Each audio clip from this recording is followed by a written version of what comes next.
हरे कृष्णा। आप सभी लोगों का स्वागत है। आज के सत्र में हम पढ़ रहे हैं श्री कृष्ण लीला बुक। और कल हमने नया अध्याय आरंभ किया था। अध्याय नंबर था 29वां, जिसका शीर्षक था कि रासलीला का शुभारंभ। तो उसी चैप्टर को हम कंटिन्यू करेंगे, लेकिन उससे पहले हम श्री मंगलाचरण से सत्र का शुभारंभ करेंगे। आप लोग भी गाना चाहें साथ में गा सकते हैं, हाथ जोड़ लीजिए।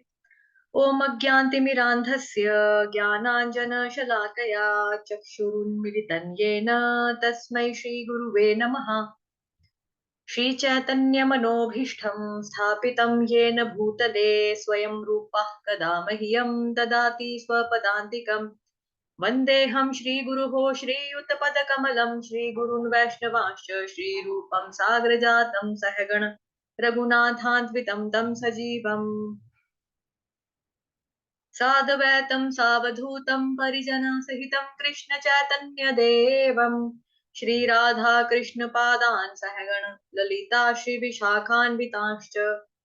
नमः ओम विष्णुपादाय कृष्ण प्रेष्ठाय भूतले श्रीमते भक्ति वेदांत स्वामिन् इति नामिने।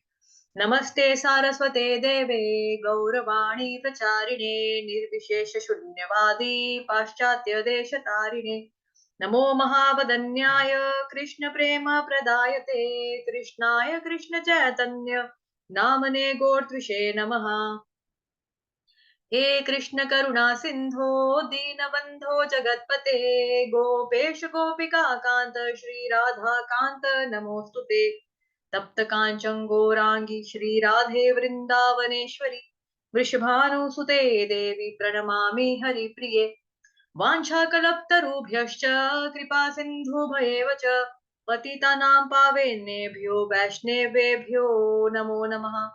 जय श्री कृष्ण चैतन्य प्रभु नित्यानंद श्री अद्वैत गदाधर श्रीवासादि गौर भक्त वृंद। हरे कृष्ण कृष्ण कृष्ण हरे हरे, हरे राम राम राम हरे हरे। हरे कृष्ण कृष्ण कृष्ण हरे हरे, हरे राम राम राम हरे हरे। हरे कृष्ण कृष्ण कृष्ण हरे हरे, हरे राम राम राम हरे हरे।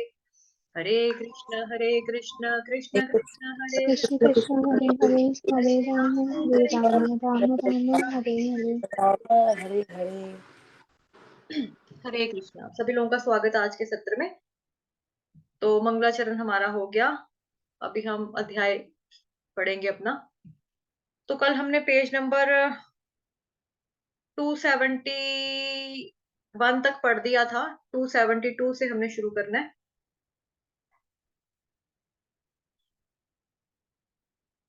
कोई रीड करना चाहता तो हैंड रेस कर सकता है, बाकी मैं कंटिन्यू कर लेती हूँ कि जहां से छोड़ा था ना वहां से मैं आपको बता देती हूँ कि कहाँ से पढ़ना है। बद्ध जीव अपने पुण्य या पाप कर्मों के कारण बारंबार जन्म मृत्यु से प्रभावित होता है। तो जहां पे समझाने वाली चीज होगी वहां से मैं आपको समझा दूंगी। तो जैसा कि यहाँ पर लिखा है, बद्ध जीव अपने पुण्य या पाप कर्मों के कारण, ठीक। दूसरा लिखा है बार बार क्या होता है, जन्म मृत्यु से प्रभावित होता है। तो जैसे हम लोग हैं, हम लोग बद्ध जीव हैं, हम लोगों को बार बार जन्म लेना है, मृत्यु होगी, स्वर्ग मिलेगा, पुण्य करेंगे स्वर्ग मिलेगा, ठीक है, बुरा करेंगे पाप करेंगे नरक मिलेगा। तो ये साइकिल है हम लोगों का जो चलता जा रहा है। तो श्रीमद् भगवद गीता अध्याय 9 जो है उसका नाम है परम गुह्य ज्ञान, जिसमें भगवान जो है उपदेश देते हैं कि मतलब कि जो रहस्य है, मतलब कि सुप्रीम रहस्य जिसको बोलेंगे, सुप्रीम कॉन्फिडेंशियल जो सीक्रेट है भगवान जी का पूरा, वो बताते हैं उसमें। तो उसका अध्याय का जो 20वां श्लोक है, मतलब 9th चैप्टर का 20वां श्लोक 20th। त्रैविद्या मां सोमपाः पूत पापा यज्ञैरिष्ट्वा स्वर्गतिं प्रार्थयन्ते ते पुण्यमासाद्य सूरेन्द्रलोकम् अश्नन्ति दिव्यान् दिवि देव भोगान्। तो इस श्लोक के अनुसार क्या है कि जो श्लोक नंबर 20 है उसमें भगवान क्या बता रहे हैं कि पुण्य करके स्वर्ग की प्राप्ति होती है। पुण्य करके स्वर्ग की प्राप्ति होती है कि 3 वेदों के ज्ञाता त्रैविद्या माम सोम पूत पापा, सोम रस का पान करते हुए पाप कर्मों से शुद्ध होकर यज्ञों के द्वारा अप्रत्यक्ष रूप से यानी कि इनडायरेक्ट वे में भगवान कृष्ण की पूजा करते हैं और स्वर्ग प्राप्ति की प्रार्थना करते हैं कि हे भगवान जी प्लीज हम इतना कुछ कर रहे हैं आपके लिए, देखो यज्ञ भी किया है, ये भी किया है, अब हम पाप भी नहीं करते हैं, तो प्लीज हमको स्वर्ग में जाने देना, हमको मरने के बाद स्वर्ग मिलना चाहिए। तो ऐसे पुण्यवान होकर जब वो पुण्य प्राप्त करते हैं तो पुण्य मिलने के बाद वो जब उनकी डेथ होती है, मरते हैं, तो क्या होता है, शरीर का त्याग करने के बाद उनको स्वर्ग मिलता है, पुण्यवान होकर वे स्वर्ग में जाते हैं और देवताओं के जैसा आनंद भोगते हैं। अश्नंति दिव्यान दिवि देव भोगान, देवताओं की तरह आनंद भोगते हैं। उसके साथ ही कंटिन्यू करता है 9.21 जो श्लोक है अध्याय 9 का 9वें चैप्टर का 21वां श्लोक। ते तं भुक्त्वा स्वर्गलोकं विशालं क्षीणे पुण्ये मृत्यलोकं विशन्ति एवं त्रयी धर्ममनु प्रपन्ना गतागतं काम कामा लभन्ते। तो इस श्लोक में भगवान बताते हैं कि मृत्यु लोक का मतलब क्या, वो पुनः लौटना, दोबारा से वापस आ जाना। तो स्वर्गीय इंद्रिय सुख भोगने से उनके जो पुण्य कर्म के जो फल होते हैं, मतलब जो उनको पुण्य मिला, जो उन्होंने पुण्य कमाया था जिसकी वजह से उनको स्वर्ग मिला, तो जब उनके पुण्य समाप्त हो गए तो उनका इनाम जो था स्वर्ग में रहने का वो खत्म हो गया। पुण्य कर्मों के जो फल क्षीण हो जाते हैं तो वे पुनः इस मृत्यु लोक में लौट आते हैं। क्षीणे पुण्य मर्त्य लोकं विशन्ति। क्षीणे पुण्य, क्षीण होने के बाद क्या हो जाता है, वापस धरती पर उनको पटक दिया जाता है कि जाओ। इस तरह वैदिक अनुष्ठानों का पालन करके सुख खोजने वालों को केवल जन्म और मृत्यु का चक्र ही मिलता है। तो यहाँ पे जो लिखा है, जिसको मैंने हाईलाइट किया हुआ ऑलरेडी आप देख रहे हो, जन्म मृत्यु से प्रभावित होता है कौन, बद्ध जीव अपने पुण्य या पाप कर्मों के कारण जन्म और मृत्यु से। और वो कौन सी जन्म मृत्यु हो रही है, बारंबार बार बार ये साइकिल जो चलता जा रहा है। जैसे साइकिल का जो पहिया होता है ना, टायर, वो टायर ही बोलते हैं ना, टायर, तो वो गोल गोल गोल गोल गोल गोल गोल गोल घूमता है। जैसे मैंने बोला था कल, जैसे हम मेला देखने जाते हैं वहां झूले लगे होते हैं, तो झूला ऊपर से नीचे, नीचे से ऊपर, गोल गोल गोल गोल गोल गोल गोल गोल बड़े वाला जो झूला होता है, वैसे ही हमारा जन्म मृत्यु का साइकिल चलता रहता है। किंतु वे गोपियां जिन्होंने कृष्ण का चिंतन प्रारंभ किया, इन दोनों स्थितियों को पार करके शुद्ध हो गई। ठीक है, जो गोपियां थी उन्होंने क्या किया, उन्होंने एक सेकेंड वापस जाते हैं। गोपियां जिन्होंने कृष्ण का चिंतन प्रारंभ किया, उन्होंने कृष्ण भगवान के बारे में ही चिंतन, चिंतन मतलब हर समय उन्हीं के बारे में सोचना, कुछ और करते ये नहीं है कि गोपियां थी तो चलो वो कोई काम धंधा ही नहीं करते थे, उनको आखिर वो लोग भी वैश्य क्लास थी, मतलब दूध दही बेचने का काम था, उनका व्यापार था। मान लो कि वो दूध, अगर गाय का दूध निकाल रही है, दूह रही है, तो उसके तब भी उनके माइंड में कृष्ण ही होते थे। उनकी चेतना जो थी ना, 24 घंटे 24x7 उनको क्या रहता था, कृष्ण कृष्ण कृष्ण कृष्ण कृष्ण कृष्ण कृष्ण कृष्ण, यही उनके दिमाग में चलता रहता था। तो चिंतन प्रारंभ किया उन्होंने कृष्ण का, तो इन दोनों स्थितियों को पार करके शुद्ध होगी। कौन सी दोनों स्थितियां, जन्म मृत्यु के साइकिल में बार बार आना, पाप और पुण्य के करते रहना, वो चीजों के जो साइकिल था ना, उस चक्कर से वो लोग निकल गए। तो इसी चैप्टर का जो 22वां श्लोक है, 9th अध्याय का 22वां श्लोक, उसमें भगवान बताते हैं कि जो अनन्य भक्त है ना मेरे, उनके लिए कृष्ण भगवान जी का संपूर्ण संरक्षण होता है। अनन्य भक्तों के लिए, कि अनन्य भक्त का मतलब कि जो सिर्फ केवल और केवल कृष्ण भगवान की ही पूजा करता है, फिर किसी अन्य देवी देवताओं की शरण में नहीं जाता। आज दो भौतिक जगत में हम लोग रहते हैं, फैमिली वाले हैं, गृहस्थ आश्रम में रहते हैं, तो हम लोगों को कई बारी होता है कि कुल की देवी वैष्णो माता है, ठीक है, नाग देवता किसी के कुल देवता होते हैं, तो अलग अलग होते हैं ऐसा। तो इसका मतलब ये नहीं है कि आप उनको आप टोटली, मतलब अनन्य भक्त का मतलब हो गया जो हमेशा हमेशा भगवान कृष्ण के ही चिंतन में लगता है, उन्हीं की सेवा, उन्हीं की प्रसन्नता के लिए कार्य करता है। लेकिन हाँ, अगर कभी आपको होता है कि रास्ते में शिव जी का मंदिर देखा तो हम माथा टेके या ना टेके, तो आपको ऐसा करना है कि अगर आप माथा टेकते हो, टेको, भले ही टेको, इसमें कोई वो नहीं है, क्योंकि भगवान शिव जो है वो कृष्ण भगवान के शुद्ध भक्त है, महादेव है, देवताओं में उच्च श्रेणी उच्च कोटि के भक्त हैं, मतलब कि महादेव, महान देवता। किसमें, देवताओं में, सभी देवताओं में से महादेवता जो है, महान देवता, देवों के देव महादेव कहलाते हैं शिव जी शंकर, है ना। तो उनको माथा टेको, लेकिन उनको ये बोलो कि भगवान जी मैं कृष्ण की भक्ति करना चाहता हूँ। उनसे मांगो तो कृष्ण के बारे में मांगो, कृष्ण के बारे में ज्ञान मांगो, कि मुझे प्लीज बुद्धि दे दो, मेरी बुद्धि को कुशाग्र करो, ताकि मैं कृष्ण के विषय में समझ सकूं थोड़ा सा, जान सकूं भगवान के बारे में, थोड़ी जिज्ञासा प्रकट करो अपनी वैष्णव के सामने, मतलब कि शिव जी के सामने, तो फिर आप पर कृपा होगी। लेकिन इसका मतलब ये बिल्कुल नहीं है आप कोई भगवान थोड़ा हो, आप तो देव हो, आप तो महादेव हो, ऐसा नहीं कहना है, क्योंकि वो भगवान जी के शुद्ध शुद्ध भक्त है। शिव जी जो है महादेव है, तो उनको आप दंडवत करो, प्रणाम करो, माथा टेको बिल्कुल, और उनसे यही मांगो कि कृष्ण की भक्ति मेरे दिल में प्रगाढ़ करो, हृदय में सुदृढ़ करके रखो कि भाई मैंने उनकी भक्ति करनी है, अनन्य भक्त बनना चाहता हूँ, जिनकी आप पूजा करते हो उनकी मैं करना चाहता हूँ। तो भगवान शिव आपको जरूर इसका वो करेंगे, क्योंकि शिव जी भी देते हैं, देने वाले हैं। शिव जी तो है ही भोले भंडारी, वो तो एकदम से मतलब भोले बाबा हैं, दे देते हैं फटाफट। तो यहाँ पे एनीवेज हम यहाँ पढ़ रहे थे कि जो गोपी हैं, गोपियों ने क्या किया, कृष्ण भगवान का चिंतन प्रारंभ किया। इन दोनों स्थितियों को पार करके शुद्ध होगी। कौन सी स्थिति? जन्म मृत्यु का चक्कर, पाप पुण्य के चक्कर में से वो निकलकर शुद्ध होगी। अब भगवान कृष्ण जो है 22वें श्लोक में अध्याय के 9th चैप्टर के जो 22nd श्लोक है, उसमें भगवान बुद्ध बताते हैं, अनन्याश्चिन्तयन्तो मां ये जनाः पर्युपासते तेषां नित्याभियुक्तानां योगक्षेमं वहाम्यहम्। तो इस श्लोक का मतलब क्या है कि भगवान बता रहे हैं कि अनन्य भक्त जो है ना, उसके लिए कृष्ण भगवान का संपूर्ण संरक्षण होता है। भगवान कहते हैं किंतु जो लोग मेरी अनन्य भाव से निरंतर पूजा करते हैं, मेरा सानिध्य प्राप्त करने की इच्छा से मेरा ध्यान करते हैं, मैं उनकी आवश्यकताओं को पूरा करता हूँ। ठीक है, और जो कुछ भी उनके पास है उस चीज की मैं रक्षा करता हूँ, क्षेमम। इस तरह मैं व्यक्तिगत रूप से पालन के भार को वहन करने की, हामी का मतलब होता है जिम्मेदारी लेना, रिस्पॉन्सिबिलिटी लेना, और उनकी आध्यात्मिक और भौतिक समृद्धि की भी। अनन्यश्चान्त चिंतो माम ये जना पर्युपासते तेषां नित्यभियुक्तानां योगक्षेमं वहाम्यहम्। तो योगक्षेमम का मतलब होता है भक्त का कृष्ण के प्रति दृष्टिकोण, योग जो है वो कहलाता है। क्षेम का अर्थ होता है कि कृष्ण द्वारा कृपामय संरक्षण।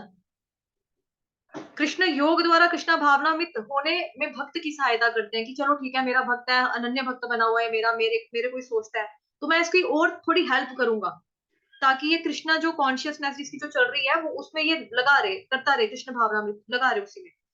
और जब वो पूरी तरह से कृष्ण भावना भावित हो जाता है, तो वे दुख में, बद्ध जीवन में गिरने से उसकी रक्षा करते हैं। ठीक, चलिए जी, आई थिंक आप में से कोई रीड करो, वरना मैं तो एक एक लाइन में एक्सप्लेन करती रहूंगी। विनीता माता जी, जी हरे कृष्णा, यहाँ से पढ़ना है माता जी, आप मेरी साइड से अनम्यूट हो। वो यहाँ जी से पढ़ना है, इन दोनों पार कर गई और वे उन गोपियों, ठीक है, यहाँ से पढ़ो माता जी, पहली लाइन। जी माता जी। शरीर को वहीं त्याग दिया सेना माता जी। जी हरे कृष्णा माता जी, फर्स्ट लाइन, चिंतन प्रारंभ किया, इन दोनों स्थितियों को पार करके शुद्ध हो गई, यहाँ तक मैंने समझा दिया। अब और से पढ़ना आपने, यहाँ से, और उन गोपियों को। जी हरे कृष्ण। हरे कृष्ण। और उन गोपियों के पद को प्राप्त हुई जो कृष्ण की ह्लादिनी शक्ति के कारण प्रकट हुई थी। वे सारी गोपियां जो प्रकिया प्रेम भाव में कृष्ण पर अपना मन केंद्रित करती थी, इस प्रकृति के समस्त कर्म फलों से निष्कलुषित हो गईं, और कुछ ने तो अपने त्रिगुणात्मक शरीर को वहीं त्याग दिया। महाराज परीक्षित ने सुखदेव गोस्वामी से रास नृत्य के लिए कृष्ण के साथ समवेत गोपियों की दशा का वर्णन सुना। जब उन्होंने ये सुना कि कुछ गोपियां उपपति के रूप में कृष्ण का केवल ध्यान करती हुई भौतिक जन्म तथा मृत्यु के सारे कलमश से मुक्त हो गईं, तो उन्होंने कहा, गोपियां ये नहीं जानती थी कि कृष्ण श्री भगवान है। वे उन्हें एक सुंदर बालक के रूप में अपना उपपति मानती थीं। अतः उपपति के तौर पर चिंतन करती हुई वे किस तरह भौतिक अवस्था से मुक्त हो सकीं। यहाँ पर यह विचार करना होगा कि कृष्ण तथा सामान्य जीव गुणात्मक दृष्टि से एक है। सामान्य जीव भी कृष्ण के अंश होने के कारण ब्रह्मा है, किंतु कृष्ण पार ब्रह्मा है। अतः प्रश्न ये उठता है कि यदि कोई भक्त केवल कृष्ण के चिंतन से भौतिक कल्मशग्रस्त अवस्था से मुक्त हो सकता है, तो अन्य लोग जो किसी अन्य का चिंतन करते हैं क्यों नहीं मुक्त हो जाते? यदि कोई पति या पुत्र के विषय में सोचता है या कोई किसी अन्य जीव के विषय में सोचता है, और चूंकि सारे जीव भी ब्रह्मा हैं, तो वे सारे के सारे जो दूसरों के बारे में सोचते हैं, इस प्रकृति की कल्मशग्रस्त अवस्था से क्यों मुक्त नहीं हो जाते? ये एक अत्यंत बुद्धिमानी का प्रश्न है, क्योंकि नास्तिक सदा ही कृष्ण का अनुकरण करते हैं। कलयुग के इस काल में ऐसे अनेक पाखंडी धुत्र हैं जो अपने को कृष्ण के समान महान मानते हैं और उन लोगों को ठगते हैं और उन्हें विश्वास दिलाते हैं कि इनके विषय में सोचना कृष्ण विषय में सोचने की ही तुल्य है। अतः परीक्षित महाराज ने आसुरी नक्कालों की अंध अनुयायियों की घातक स्थिति को ध्यान में रखकर यह प्रश्न किया, और सौभाग्यवश यह प्रश्न श्रीमद् भागवत में अबोध लोगों को यह चेतावनी देने के लिए अंकित है कि सामान्य व्यक्ति तथा कृष्ण के विषय में सोचना यानी चिंतन एक सा नहीं है। वस्तुतः देवताओं का चिंतन भी कृष्ण चिंतन की तुलना नहीं कर सकता। वैष्णव तंत्र में ये चेतावनी दी गई है कि जो व्यक्ति विष्णु, नारायण या कृष्ण को देवताओं के समकक्ष मानता है, वह पाखंडी या धूर्त है। महाराज परीक्षित ने इस प्रश्न को सुनकर शुकदेव गोस्वामी ने उत्तर दिया, हे राजन, आपके प्रश्न का उत्तर इस घटना के पूर्व ही दिया जा चुका है। चूंकि परीक्षित महाराज स्थिति को स्पष्ट कर लेना चाहते थे, अतः उनके गुरु ने अत्यंत बुद्धिमानी से इसका उत्तर दिया। तुम उसी विषय को फिर क्यों पूछ रहे हो जिसका उत्तर पहले ही दिया जा चुका है? तुम इतने भुलक्कड़ क्यों हो? गुरु का पद सदैव शिष्य से ऊंचा होता है, अतः वह अपने शिष्य को इस प्रकार दंड दे सकता है। शुकदेव गोस्वामी जानते थे कि महाराज परीक्षित ने यह प्रश्न अपने लिए नहीं, अपितु उन भावी अबोध व्यक्तियों को सचेत करने के लिए पूछा है जो अन्यों को कृष्ण के तुल्य मान सकते हैं। तब शुकदेव गोस्वामी ने परीक्षित महाराज को शिशुपाल की मुक्ति का स्मरण कराया। शिशुपाल सदैव कृष्ण से ईर्ष्या करता था और अपनी ईर्ष्या के कारण ही वह कृष्ण द्वारा मारा गया। चूंकि कृष्ण श्री भगवान है, अतः उनके दर्शन मात्र से ही शिशुपाल को मोक्ष प्राप्त हुआ। यदि कोई ईर्ष्यालु व्यक्ति केवल कृष्ण पर ध्यान केंद्रित करने से मोक्ष पा सकता है, तो फिर गोपियों के लिए क्या कहा जाए, जो कृष्ण को इतनी प्रिय थीं। प्रेमवश वे उन्हीं का चिंतन करती रहती थी। शत्रु तथा मित्र में कुछ अंतर अवश्य होना चाहिए। यदि कृष्ण के शत्रु भी भौतिक कलमश से मुक्त होकर परमेश्वर से तदाकार हो गए, तो निश्चय ही उनके अभिन्न मित्र जैसे कि गोपियां भगवान के साथ रहकर मुक्त हो सकती थीं। इसके अतिरिक्त भगवत गीता में कृष्ण को ऋषिकेश कहा गया है। हरे कृष्णा माता जी। तो जैसा कि यहाँ लिखा है कि श्रीमद् भगवत गीता में कृष्ण भगवान को ऋषिकेश कहा गया है, ऋषिकेश कहा गया है। शुकदेव गोस्वामी जी ने भी कृष्ण को ऋषिकेश अर्थात परमात्मा कहा है। तो श्रीमद् भगवत गीता अध्याय 1 चैप्टर नंबर 1 वर्स नंबर 15, पहले अध्याय का जो 15वां श्लोक है। पांचजन्यम ऋषिकेशो देवदत्तं धनंजया पौंड्रं दधत्मु महाशंखं भीमकर्मावकोद्रहा।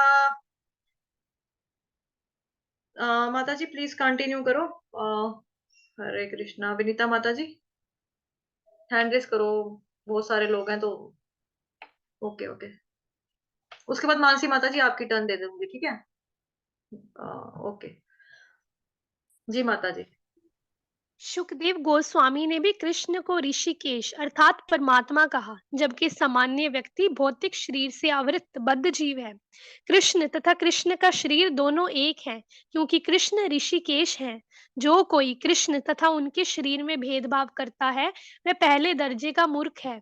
कृष्ण ऋषिकेश तथा अधोक्षज हैं। इस प्रसंग में शुकदेव गोस्वामी ने इन दोनों शब्दों का प्रयोग किया है। ऋषिकेश का अर्थ परमात्मा है और अधोक्षज का अर्थ परम पुरुषोत्तम श्री भगवान, जो भौतिक प्रकृति से परे हैं। सामान्य जीवों पर कृपा करने के लिए अपनी अहेतु की कृपा से वे जैसे हैं उसी रूप में प्रकट होते हैं। दुर्भाग्यवश मूर्ख व्यक्ति उन्हें एक सामान्य व्यक्ति मानने की भूल करते हैं, जिससे वे नरक जाने के भागी होते हैं। शुकदेव गोस्वामी ने महाराज परीक्षित को आगे बताया कि कृष्ण सामान्य व्यक्ति नहीं है, वे समस्त आध्यात्मिक गुणों से युक्त श्री भगवान हैं। माता जी थोड़ा सा नीचे, स्क्रीन ऊपर चली गई। वे समस्त आध्यात्मिक गुणों से युक्त श्री भगवान हैं, अपरिमेय, विनाशी तथा भौतिक कलमश से रहित वे अपनी अहेतु की कृपा से इस जगत में अवतरित होते हैं, और वे भी बिना परिवर्तन के। इसकी पुष्टि भगवत गीता के कृष्ण के कथन से भी होती है कि वे अपनी आध्यात्मिक शक्ति से प्रकट होते हैं। वे भौतिक शक्ति के अधीन प्रकट नहीं होते, भौतिक शक्ति उनके अधीन है। भगवत गीता में बताया गया है,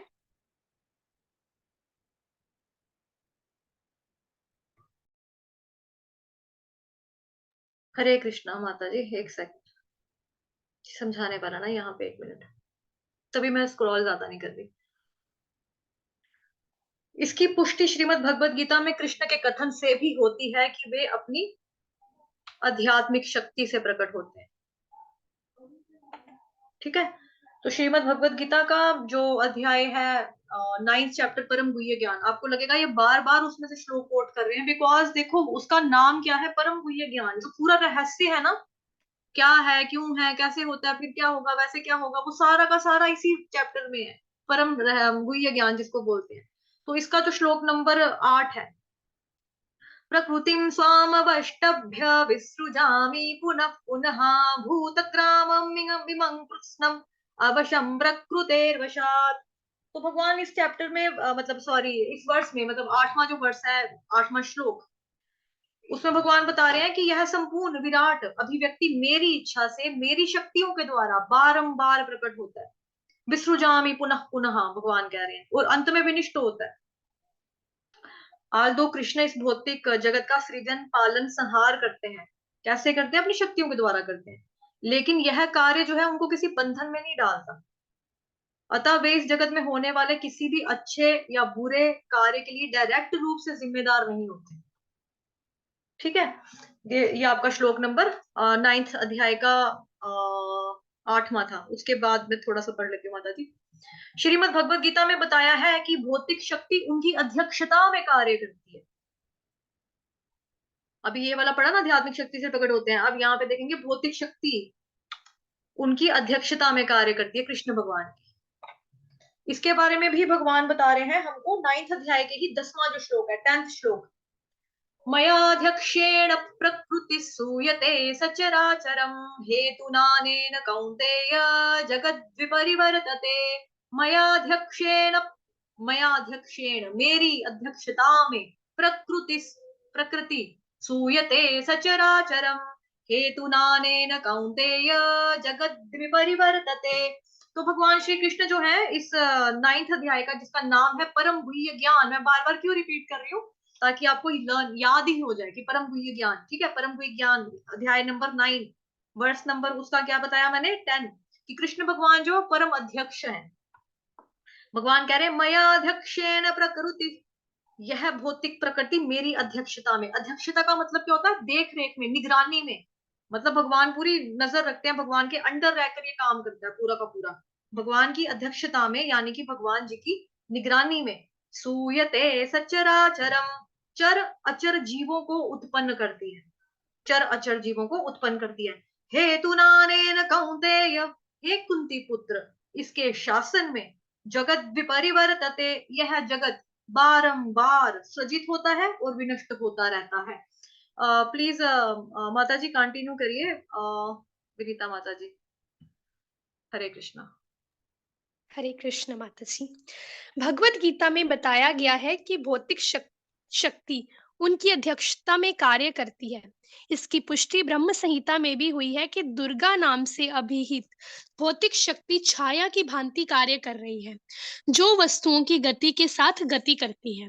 निष्कर्ष ये है कि यदि कोई किसी तरह चाहे उनके सौंदर्य, गुण, ऐश्वर्य, यश, शक्ति, त्याग या ज्ञान अथवा काम, क्रोध, भय, प्यार या मैत्री के कारण कृष्ण के प्रति आसक्त हो जाता है, तब भौतिक कलमश से उसका मोक्ष तथा उसकी मुक्ति निश्चित है। भगवत गीता के 18वें अध्याय में भी भगवान का भी कथन है कि जो कोई कृष्ण भावनामृत का उपदेश करता है वह उन्हें परम प्रिय है।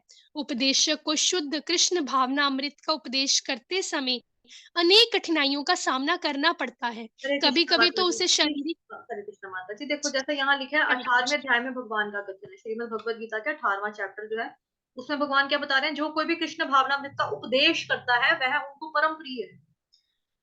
श्रीमद् भगवत गीता, जैसा कि है बहुत सारे लोग बोलते हैं कि मतलब क्या है सीखने का, क्या फायदा है, ये है वो है, तो भगवत गीता सीखने का जो लाभ है, भगवान श्रीमद् भगवत गीता के अध्याय नंबर जो 18th चैप्टर है, 18वें का 67 से लेकर 69, जो 68 और 9 जो श्लोक है ना, उसमें भगवान बताते हैं कि जो व्यक्ति मेरे भक्तों को भगवत गीता के इस परम रहस्य को बताता है, वह मेरे प्रति शुद्ध भक्ति प्राप्त करेगा और निश्चित रूप से मेरे पास लौट कर आएगा।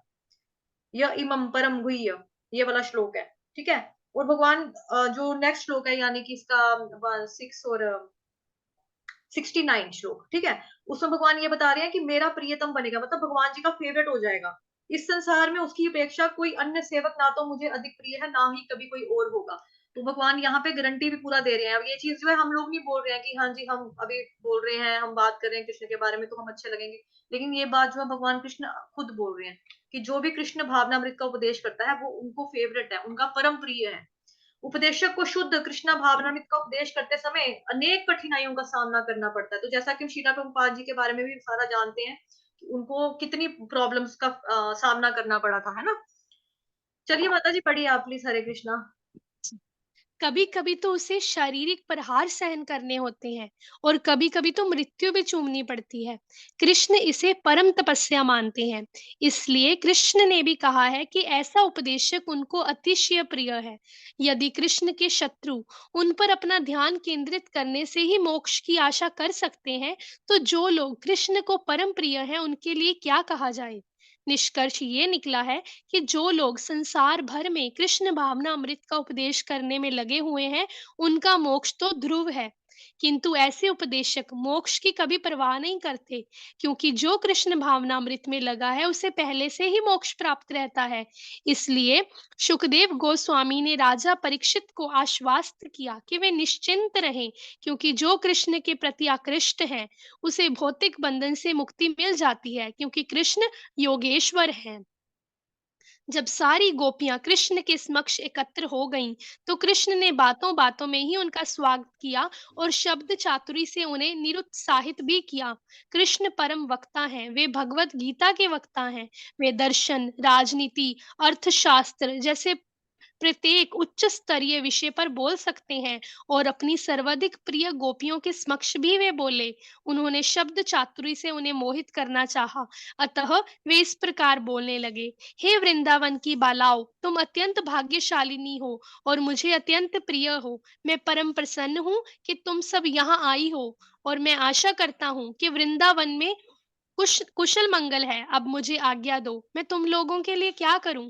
अर्धरात्रि में यहाँ आने का तुम्हारा क्या प्रयोजन है। कृपा करके बैठ जाओ और मुझसे कहो कि मैं तुम लोगों के लिए क्या करूं। गोपियों गोपियां तो कृष्ण की संगति का आनंद उठाने, उनके साथ नाचने, उनका आलिंगन करने और चुंबन लेने आई थीं। और जब कृष्ण उनके साथ औपचारिकता एवं शिष्टाचार बरतने लगे, तो वे आश्चर्यचकित हुईं। वे उन्हें समाज की सामान्य महिलाएं मान रहे थे, अतः वे परस्पर हंसने लगीं और कृष्ण को उस तरह उत्सुकता पूर्वक बातें करते सुनती रहीं। तब कृष्ण बोले, सखियों, तुम जान लो कि अब अर्धरात्रि है और यह जंगल अत्यंत डरावना है। इस समय जंगल के सारे हिंसक पशु, बाघ, भालू, सियार तथा भेड़िए इधर उधर शिकार के लिए घूम रहे हैं, अतः तुम लोगों के लिए ये अत्यंत घातक है। अब तुम्हें कोई सुरक्षित स्थान नहीं मिल सकता। तुम जहां भी जाओगी वहीं ये पशु शिकार की खोज में घूमते मिलेंगे। अतः मेरे विचार से तुम लोग अर्धरात्रि में यहाँ आकर बड़ा खतरा मोल ले रही हो, अतः कृपा करके तुरंत वापस चली जाओ। जब कृष्ण ने देखा कि वे हँसती चली जा रही हैं, तो वे बोले, मुझे तुम लोगों के शरीर के अंग प्रत्यंग अच्छे लगते हैं। तुम सबकी कमरें अत्यंत पतली हैं तथा सुंदर हैं। वहां की सारी गोपियां अतीव सुंदर थीं। उनका वर्णन सुमध्यमा शब्द से किया जाता है। जब स्त्री के शरीर का मध्य भाग पतला हो, तो स्त्री की सुंदरता का मानदंड सुमध्यमा कहलाता है। कृष्ण उनको यह जताना चाह रहे थे कि अभी वे इतनी प्रौढ़ नहीं है कि अपनी रखवाली स्वयं कर सकें। वस्तुतः उन्हें सुरक्षा की आवश्यकता थी। इस अर्धरात्रि में कृष्ण के पास आना उनके हित में न था। कृष्ण ने यह भी इंगित किया कि वे तरुण हैं और गोपियां भी तरुण हैं। अर्धरात्रि में तरुणियों तथा तरुणों को एक साथ रहना शोभा नहीं देता। ये उपदेश सुनकर गोपियां प्रसन्न नहीं हुईं। अतः कृष्ण ने इस बात को दूसरे ढंग से कहना शुरू किया। हे सखियों, मैं समझ सकता हूँ कि तुम लोगों ने अपने संरक्षकों को अनुमति के बिना अपना अपना घर छोड़ा है। अतः तुम्हारी माताएं, तुम्हारे पिता, तुम्हारे बड़े भाई, यहाँ तक कि तुम्हारे पुत्र तुम्हें ढूंढ लाने के लिए अत्यंत उत्सुक होंगे। तुम्हारे पतियों का तो कहना ही क्या। जब तक तुम लोग यहाँ हो तब तक वे विभिन्न स्थानों में तुम्हें खोजते रहेंगे और उनके मन अशांत रहेंगे। अतः अब विलंब ना करो, कृपा करके जाओ और उन्हें शांत करो। जब गोपियां कृष्ण की इस सहज सलाह से कुछ विचलित तथा क्रुद्ध प्रतीत हुईं, तो उन्होंने अपना ध्यान वन की शोभा निहारने की ओर लगा दिया। उस समय सारा वन तेज चमकते चंद्रमा से प्रकाशित हो रहा था और वायु चुपके से खिलते फूलों के ऊपर से बह रही थी और वृक्षों की हरी हरी पत्तियां मंद समीर से हिल डुल रही थीं। कृष्ण ने उनके वन निहारने के इस अवसर का लाभ उन्हें उपदेश देने में उठाया। मुझे लगता है कि तुम लोग इस रात्रि में सुंदर वृंदावन का जंगल देखने आई हो, किंतु अब तक तुम संतुष्ट हो चुकी होगी। अतः तुम लोग बिना विलंब किए अपने अपने घर लौट जाओ। मैं जानता हूँ कि तुम सब अत्यंत पतिव्रता स्त्रियां हो, और चूंकि तुम अब वृंदावन के जंगलों का सुंदर वातावरण देख चुकी हो, अतः तुम लोग घर लौट जाओ और जाकर अपने पतियों की निष्ठापूर्ण सेवा करो। यद्यपि तुम अल्प अल्प व्यस वाली हो, किंतु कुछ के इस समय तक बच्चे भी होंगे और तुम लोग उन्हें घर पर छोड़कर आई होगी। वे बेचारे रो रहे होंगे। अतः तुम लोग कृपा करके उन बच्चों को स्तनपान कराने के लिए शीघ्र लौट जाओ। मैं ये भी जानता हूँ कि तुम लोगों के मन में मेरे प्रति अत्यधिक स्नेह है और तुम मेरी मुरली का बजाना सुनकर दिव्य स्नेहवश यहाँ आई हो। मेरे प्रति तुम लोगों के स्नेह तथा प्रेम की भावनाएं अत्यंत उचित हैं, क्योंकि मैं भगवान हूँ। सारे जीव मेरे अंश हैं, अतः स्वाभाविक है कि वे मुझे अत्यंत चाहते हैं। अतः तुम्हारे स्नेह का स्वागत है और इसके लिए मैं तुम सबको बधाई देता हूँ। अब तुम अपने घर वापस जा सकती हो। एक अन्य बात जो मैं तुम लोगों को बताना चाहता हूँ वह ये है कि पतिव्रता स्त्री के लिए बिना किसी द्वैत भाव के पति की सेवा सर्वश्रेष्ठ धर्म है। एक स्त्री को ना केवल अपने पति के प्रति आज्ञाकारी होना चाहिए, अपितु अपने पति मित्रों, उसके माता पिता और देवरों के प्रति वत्सल होना चाहिए। अपितु सबसे महत्वपूर्ण बात तो ये है कि उसे अपनी संतानों का पालन पोषण करना चाहिए। इस प्रकार कृष्ण ने एक स्त्री के कर्तव्य यानी धर्म बताए। उन्होंने पति सेवा पर बल देते हुए कहा, भले ही वह चरित्रहीन, निर्धन, वृद्ध, रोग के कारण अशक्त क्यों ना हो, स्त्री को चाहिए कि यदि वह वास्तव में मृत्यु के बाद स्वर्गलोक को जाना चाहती है, तो वह अपने पति का त्याग ना करे। इसके अतिरिक्त यदि कोई स्त्री अपने पति के प्रति निष्ठाहीन हो और दूसरे पुरुष की तलाश में रहती हो, तो समाज के लिए कलंक है। ऐसी आदतें स्त्री के उच्च लोक जाने में बाधक होती हैं और उनका परिणाम अत्यंत ग्रहित होता है। विवाहिता स्त्री को उपपति नहीं बनना चाहिए, क्योंकि जीवन के वैदिक सिद्धांतों में इसकी मान्यता नहीं है। यदि तुम सोचती हो कि मुझ पर अत्यधिक आसक्त हो और मेरा सानिध्य चाहती हो, तो मेरी सलाह है कि मेरे साथ आनंद उठाने का प्रयास ना करो। श्रेयस्कर ये होगा कि तुम घर जाओ और मेरे विषय में बातें करो, मेरे विषय में सोचो, और इस प्रकार के निरंतर स्मरण तथा मेरे नाम के कीर्तन से तुम लोग आध्यात्मिक पद को प्राप्त कर सकोगी। मेरे निकट रहने की कोई आवश्यकता नहीं है। कृपा कर वापस जाओ। भगवान ने गोपियों को जो ये उपदेश दिए हैं वे रंच मात्र भी व्यंग्यात्मक नहीं है। समस्त ईमानदार स्त्रियों को इन उपदेशों को गंभीरता पूर्वक ग्रहण करना चाहिए। यहाँ पर भगवान ने स्त्रियों के पतिव्रत्य पर विशेष बल दिया है। अतः जो भी स्त्री उच्च लोक की जाने की कामना करती है, उसे इस सिद्धांत का पालन करना चाहिए। कृष्ण समस्त जीवों के समस्त स्नेह के केंद्र हैं। जब कोई इस स्नेह को कृष्ण के प्रति बढ़ाता है, तो वह सारे वैदिक आदेशों को पार कर जाता है। गोपियों के लिए यह संभव था, क्योंकि वे उन्हें अपने समक्ष देख रही थी। बद्ध में ऐसा कर पाना किसी भी स्त्री के लिए संभव नहीं। दुर्भाग्यवश कभी कभी गोपियों के साथ कृष्ण के व्यवहार का अनुकरण करते हुए कुछ धूर्त कृष्ण का स्थान ग्रहण कर लेते हैं और वे अद्वैतवाद या तादात्म्य के दर्शन का पालन करते हैं। वे इस रास लीला का लाभ भोली भाली स्त्रियों को फंसाने तथा आत्म साक्षात्कार के नाम पर उन्हें पथभ्रष्ट करने में उठाते हैं।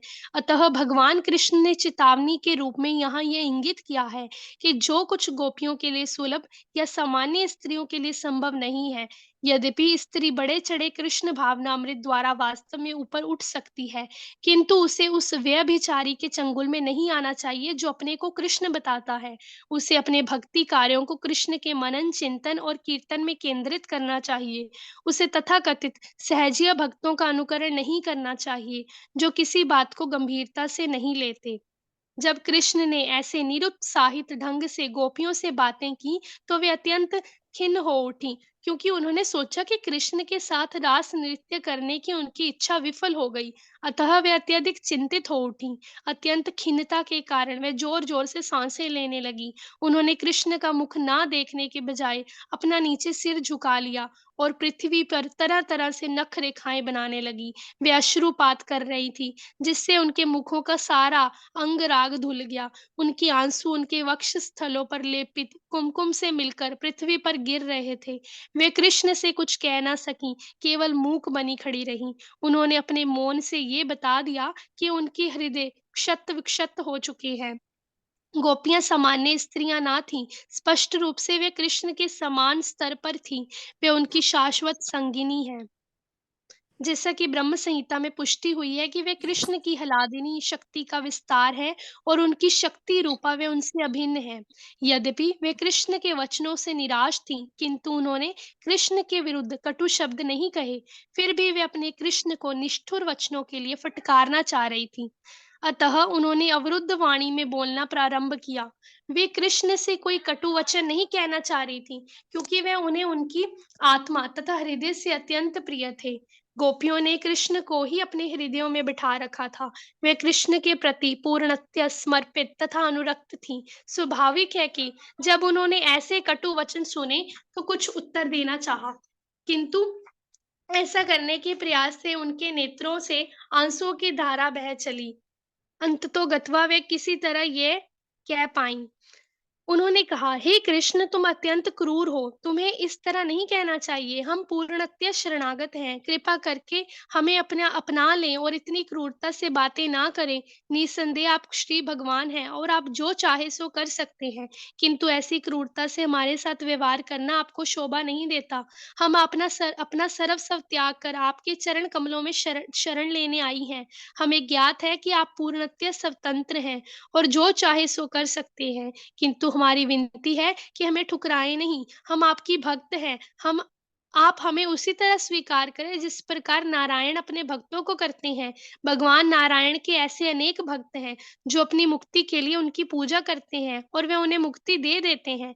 तो आप हमें किस प्रकार ठुकरा सकते हैं, जब आपके पाद पदों के अतिरिक्त हमारा अन्य कोई आश्रय नहीं है। हे कृष्ण, आप परम शिक्षक हैं, इसमें कोई संदेह नहीं है। आपके ये उपदेश शास्त्र स्मस्त है कि स्त्री अपने पतियों के प्रति निष्ठावान हो, अपने बच्चों के प्रति दयालु हो, वे अपने गृह कार्यों को संभालें और परिवार के गुरुजनों के प्रति हरे कृष्णा। माता जी यहीं तक रखेंगे, हरे समय कृष्ण। खत्म हो गया है। हरे कृष्ण का महामंत्र का जाप करें सभी लोग अनम्यूट होकर। हरे कृष्णा कृष्ण कृष्ण कृष्ण हरे कृष्ण कृष्ण हरे कृष्ण हरे कृष्ण हरे हरे हरे राम हरे राम